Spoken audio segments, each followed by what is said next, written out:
Chers paroissiens, demain vous aurez l'occasion de vivre une célébration pénitentielle avec Radio Grand Ciel, 97.7 sur Dreux, 106.8 sur Chartres. Ça sera diffusé également par Internet à partir de 16h30. C'est l'occasion, c'est vrai, cette Semaine Sainte pour vivre une réelle et profonde contrition intérieure, c'est-à-dire regretter ses péchés et exprimer au Seigneur notre désir authentique de le suivre. Mais vous pouvez également vivre ce moment personnellement chez vous à la maison. Et pour ça, je vous propose un petit tutoriel.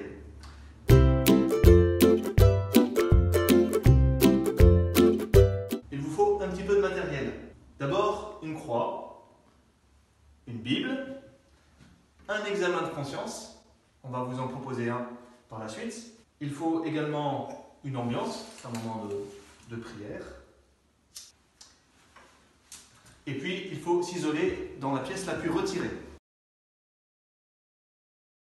Une fois que tout ça est mis en place, on peut commencer.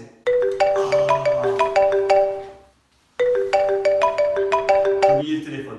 On recommence. Et surtout, mettre son téléphone en mode avion, ou l'éteindre, ou carrément même s'en séparer. Maintenant, on peut vraiment commencer. On commence donc par simplement un signe de croix.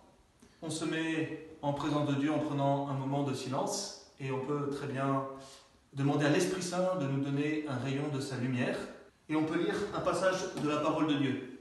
Je vous propose 1 Pierre 1, versets 18 à 25.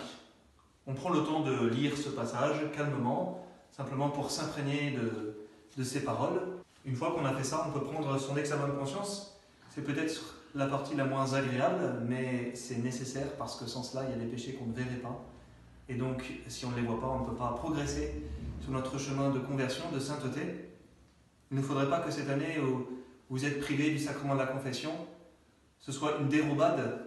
Alors prenons le temps de lire cet examen de conscience à la lumière de l'Esprit Saint et puis humblement, dans une prière profonde, de demander pardon au Seigneur.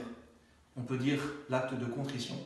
Et après cela, eh bien justement pour marquer, pour exprimer notre vrai désir de marcher à la suite du Christ, on peut faire un geste de délicatesse, d'attention gratuite envers notre prochain, ou lire un psaume, ou autre chose, simplement pour montrer au Seigneur qu'on l'aime et qu'on veut le suivre.